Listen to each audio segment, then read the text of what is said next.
तर हॅलो मित्रमैत्रिणींनो, तुम्हा सर्वांचे स्वागत आहे आपल्या यूट्यूब चॅनलमध्ये. तर मी तुम्हाला इथे 10 किंवा 11 इंचाची बाही इथे कशी परफेक्ट कटिंग करायची ते मी तुम्हाला या व्हिडिओमध्ये दाखवणार आहे. तर तुम्ही हा व्हिडिओ स्किप न करता संपूर्ण बघा. तुम्हाला पूर्ण डिटेलमध्ये मी तुम्हाला इथे दाखवणार आहे की लांब बाहीमध्ये कॅप हाईट किती ठेवायची आणि लहान बाहीमध्ये पण कॅप हाईट किती ठेवायची ते मी तुम्हाला या व्हिडिओमध्ये दाखवणार आहे. तर तुम्हाला मी पूर्ण मेजरमेंट इथे टाकून तुम्हाला दाखवणार आहे तुम्हाला कसं काय कटिंग करायचं आहे, जेणेकरून जे नवीन असतील, बिगिनर्स असतील, तेही हा व्हिडिओ बघून शिकू शकता कटिंग करायची लांब बाहीची. तर तुम्ही हा व्हिडिओ नक्की बघा. तर चला मग सुरुवात करूया.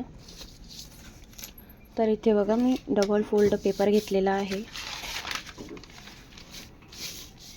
आपल्याला इथे 10 किंवा 11 इंचाची तुम्हाला जितकी पण बाही पाहिजे असेल तितकी तुम्ही इथे घेऊ शकता लांबीमध्ये. तर मी एक व्हिडिओ कॅप हाईटवरती टाकलेला आहे आपल्या चॅनलवरती, तर तुम्ही तिथे जाऊन बघू शकता. तुम्हाला जर का क्लिअर वाटत नसेल, पण मी तुम्हाला तो व्हिडिओ एवढा आवडला होता थोडं. तर मला एकाने कमेंट केलेली होती की ताई तुम्ही आम्हाला म्हणजे 10 ते 11 इंचाची बाही कशी कटिंग करायची ते तुम्ही आम्हाला नेक्स्ट व्हिडिओमध्ये दाखवा. तर मी हा व्हिडिओ तुमच्यासाठी घेऊन आलेली आहे. तर इथे बघा मी लांबी इथे घेत आहे 10 इंच आणि एक्स्ट्रा आपल्याला 1 इंच म्हणजेच आपण 11 इंच इथे घेऊया. तर इथे बघू शकता आपण 11 इंचावरती मार्किंग केलेली आहे. 10 इंच आपली बाही तयार होणार आहे आणि 1 इंच मी इथे एक्स्ट्रा घेतलेला आहे, म्हणजेच मी इथे 11 इंच घेतलेला आहे लांबीमध्ये.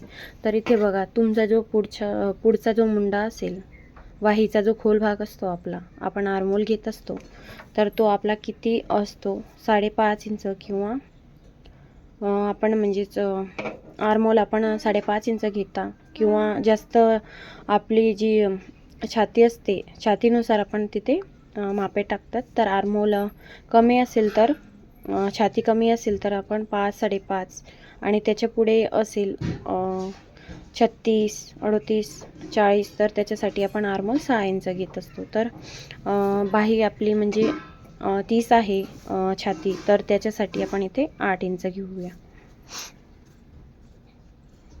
तर इथे मी 8 इंचावरती मार्किंग केलेली आहे. त्यानंतर आपल्याला इकडनं जी आपली फिटिंग असते बाहीची दंड घेर ते आपल्याला टाकून घ्यायची आहे आणि त्यानंतर आपल्याला ही लाईन अशी ड्रॉ करून घ्यायची.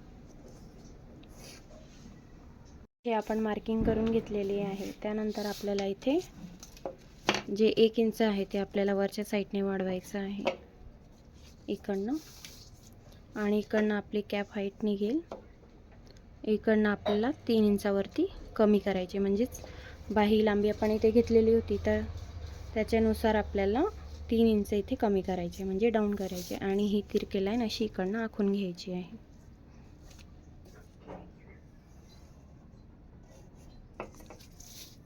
हे झालं. त्यानंतर आपल्याला इथे अर्धा इंचावरती अशी मार्किंग करायची, म्हणजेच अर्धा इंच आपल्याला वरतून वाढवायचं आहे टोक, आणि बाहीला अशा पद्धतीने आपल्याला ते शेप द्यायचं आहे. तर तुम्ही इथे बघू शकता मी कशा प्रकारे इथे राऊंडमध्ये शेप दिलेले आहे. त्यानंतर इथे हे झालं आपलं. इकडनं आपण दंडघेर घेतलेला आहे 5.5 इंच आणि ही लाईन आपण इथे आखून घेतलेली. त्यानंतर इथे आपल्याला 1.5 इंच एक्स्ट्राचं जे शिलाई मार्जिन असतं ते आपल्याला इकडनं वाढवायचं आहे. तर इथे बघू शकता मी इकडनं, तुम्ही 2 इंच पण घेऊ शकता. तर बघा मी दोन्ही साईडने, खालच्या साईडने आणि वरच्या साईडने 1.5 इंच शिलाई मार्जिन एक्स्ट्राचं घेतलेलं आहे. तर बघू शकता अशा प्रकारे मी इथे बाहीची कटिंग तुम्हाला दाखवत आहे. तुम्ही लक्षपूर्वक बघा. त्यानंतर इथे आपल्याला म्हणजेच 1 इंचावरती किंवा 1.25 इंचावरती इकडनं आपल्याला बाहीला अशा प्रकारे शेप द्यायचा आहे. बघू शकता खोल भाग असतो आपला पुढचा, त्याच्यासाठी आपल्याला इथे बाहीचा शेप द्यावा लागतो. तर इथे आपल्याला याची कटिंग करून घ्यायची आहे. तर बघा आपण इकडनं 1.5 इंच एक्स्ट्राचं जे शिलाई मार्जिन घेतलेलं होतं ते आपण इकडनं कटिंग करून घेतो. तर बघा अशा प्रकारे आपल्याला इथे कटिंग करून घ्यायची आहे बाहीची. त्यानंतर आपण इथे 1.25 इंच जे खोल भाग होता तो आपण इथे असं खोलून कटिंग करून घेऊया.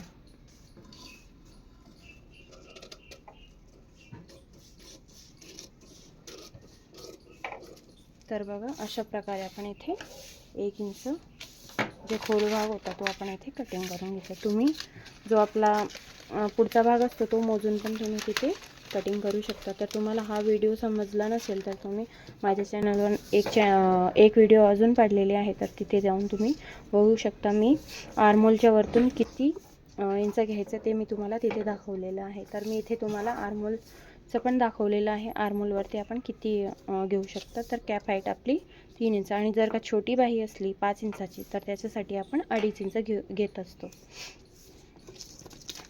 5 इंचाची बाही एवढीच येत असते. एवढी मी तुम्हाला इथे फोल्ड करून दाखवत आहे. याच्याचमध्ये मी तुम्हाला 5 इंचाची बाही दाखवत आहे. तर बघा 5 किंवा 4, 4.5, 6 इंच. तर बघा ही 6 इंचाची बाही आहे. तर आपल्याला इकडनं 2.5 इंच कमी करावे लागतात. तर तुम्ही इकडनं 2.5 इंच पण कमी करू शकता. 5-6 इंचाची बाहीसाठी इकडनं, म्हणजेच हा आपला 3 इंच किंवा 2.5 इंच उरेल. हे बघू शकता तुम्ही इथे 2.5 इंच आहे.